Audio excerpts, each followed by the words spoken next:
One of the problems with recruiting for investment banking is not the knowledge or skills you acquire, but the access to talk with real investment bankers to put your best foot forward.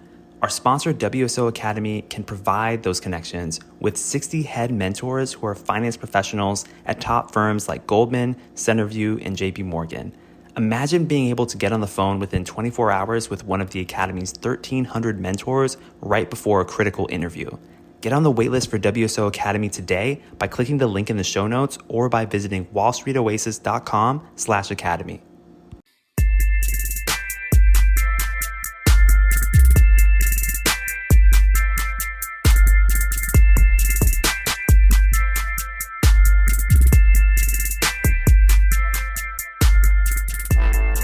All right. Welcome to Investment Banking Insights. My name is Alex Mason and I am your host. Thank you so much for joining me today. This is the show, if you didn't already know, where we're breaking down investment banking concepts and knowledge to help you prepare for your coffee chats, interviews, and ultimately get those offers. So I am going through the recruiting process myself and I am sharing as much as I can with you so that we can all succeed together. Now, if you listen to the last episode, you got an overview of the general industry of investment banking and hopefully got a flavor of what things are actually like and a sense of what you're getting yourself into. Well, I want to have a quick episode with you today to talk about the recruiting process. And I'm going to be focusing specifically on the recruiting process for MBA students. Now, the first thing that you should know is that generally the recruiting process begins early in the fall. So usually in September, pretty much right after people get onto campus is when investment banking recruiting begins. Now, I want to say there is a big caveat to this. If you are considered a diversity candidate, which there's a very broad definition of what that means, but in 2023, as I'm recording this, that basically means if you are a woman, there are not as many women in investment banking as men. If you are an underrepresented minority, if you're Black, if you're Latinx, Native American, etc., if you are identify as LGBTQ plus, those are really the main categories for diversity recruiting. That happens even earlier and can happen as early as June, leading up to your first year as an MBA student. So very early. So some people will be recruiting for that, but most people will be recruiting in the fall. Now, the thing about the fall is it's a really tight turnaround from what I understand, because other types of industries that recruit, for example, consulting, or if you're recruiting for tech, or if you're recruiting for general management positions, those types of recruiting typically happen later in the school year. So you have a little bit of time to get settled in, get going with your classes, get going with your clubs, and then, okay, recruiting, you kind of work your way into it. Whereas it seems like investment banking is much more formal and much faster than the other types of recruiting at MBA programs. So be aware of that. Now, when it comes to recruiting, we have to first understand what is a job that we're trying to get hired for. And there are different levels within an investment bank. And I want to talk about those levels briefly so that you kind of understand where you're going in at within the organization. So within investment banks, there are typically 4 primary levels. Of course, there's more nuance than this than I understand at this point, but these are the 4 main levels that you need to know.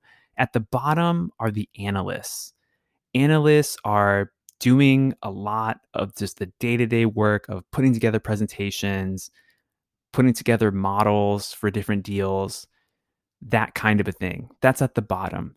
Then above analysts, you have associates. Associates are doing a lot of things that analysts are doing, as I understand it, but they have some more responsibility. And ultimately, if there's a group of analysts that report to an associate, the associate is ultimately responsible for the work of everyone in that group. Then above associate, you have vice presidents. Vice presidents, now you're getting into more of a little bit of a relationship building role. You're probably talking to C-suite executives on a more regular basis. in order to get deals done, that kind of thing. And also you're responsible for all the people under you, all the work under you. And then above vice presidents, you have a managing director. Managing director, I would say it feels analogous to like a partner at a law firm or something like that. Like you're the one calling the shots. You're traveling around the country. You're meeting clients. You're trying to win new business for the firm. And you're responsible for making deals happen. Like the buck kind of stops with you as a managing director.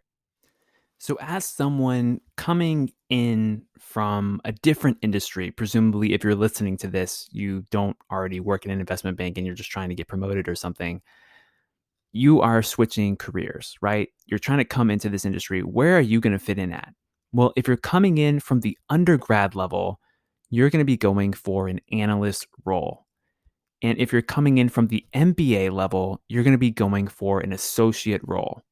Now, one caveat I have to add here is that sometimes, and this is relatively rare, but I have heard of it happening, if you're an MBA student and you're a relatively young MBA student, let's say that you graduated from undergrad, you got 2 years of work experience, and then you went right away to get your MBA, banks may look at that and say, well, we really like you, but we want you to be in an analyst role and not necessarily an associate role yet. We want you to have a little bit more work experience. I think it really just depends on your work experience. But in the vast majority of cases that I've heard about, if you are going to a top MBA program, you're going to be hired in at the associate level. All right. So, how does this work? How do you go from just being a random person to being someone with an offer from an investment bank? Now, again, I'm still super early in the process myself, so I am not yet speaking from personal experience, but from my research, from talking to people who have done this successfully, here's how the process works. First of all, you go to information sessions, you connect with people at the banks. The banks will have events and say, hey, come check us out. We want to tell you about what we do. And you go to those events.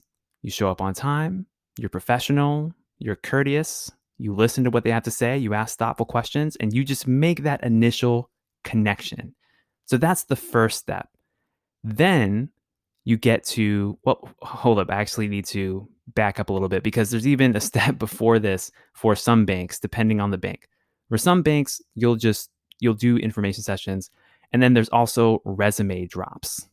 So what a resume drop is, you get your resume looking polished and perfect, and you send it in to basically this database. And the banks will look at all the resumes that come through. Some banks will say, okay, that's great. We have an idea of who we're recruiting. Let's do the info session. Everyone is welcome. Some banks will say, okay, well, we have so many applications for the few number of spots that we have. We're going to do some cuts right now. So they'll cut people out at the resume phase and you don't even get invited further. But if you do make the next cut, well, of course, you would keep going. So that's a little caveat there. But I think that's actually a very minority number of banks will cut right away. I think Goldman Sachs does that. But I think most of the banks will, let you come to their info sessions. So then you do the info session. Then after that, you have what's called coffee chats. Now, before coming into the MBA world, I had never heard of coffee chats. I didn't know what it was. My networking game was not very strong. But essentially, coffee chats is just you and another person just chatting and just kind of that next level of intimacy, introduction between you and the bank. You're getting to know the bank a little bit more. The bank's getting to know you a little bit more. And they'll ask you some questions, which I'll get to in the next episode coming up. And you're going to have to be able to answer those questions professionally and in a way that's truly unique to you. So that's what's going to happen. Now, the next phase after these little coffee chats, and don't be fooled, these coffee chats may seem informal, but they're interviews. They are definitely interviews because once you make it through that phase, you get to the formal interview.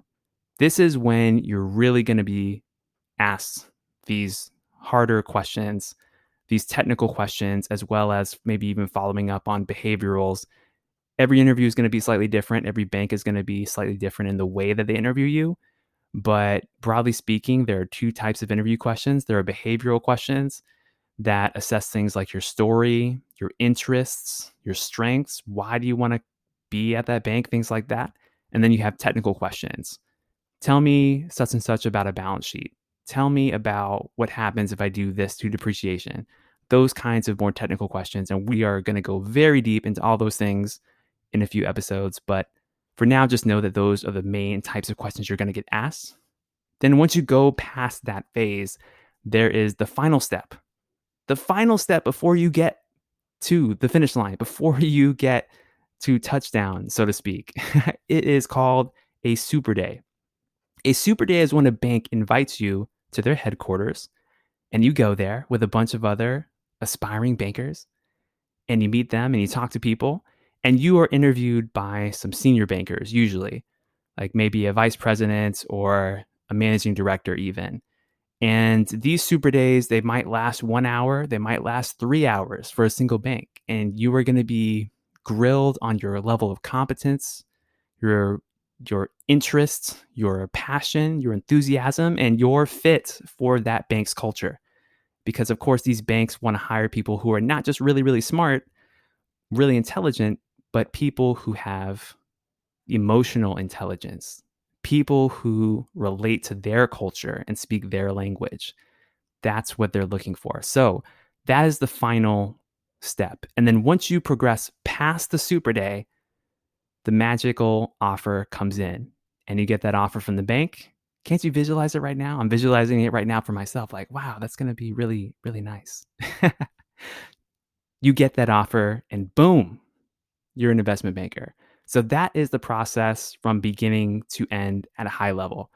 Info sessions / resume drops, then coffee chats, then you have the more formal interviews, and then you have a super day, and then you get your offer. Now, I want to be clear about something, is that the banks are very, very different. Some banks will be what you will hear as high touch, quote unquote, high touch banks, and some banks will be quote unquote low touch. What does that mean? High touch banks mean that they're going to talk to you a lot before you get an offer from them. Low touch means that you'll probably only interact a few times before you get an offer. I have heard that, just by way of example, banks like Morgan Stanley are more low touch. You may only speak to 3 or 4 people throughout the recruiting cycle before you get that offer.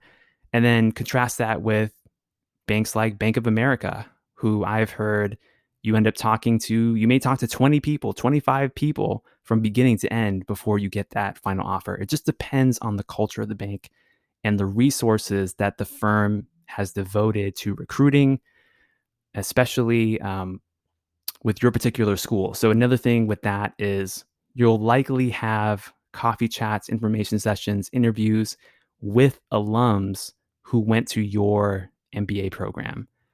And because those are the people who are in the firms who are going to ultimately advocate for you when decision day comes. So you want to make sure that you're getting to know them, you're connecting with them, you're expressing the authenticity of who you are, and you're demonstrating professionalism, competence, and confidence.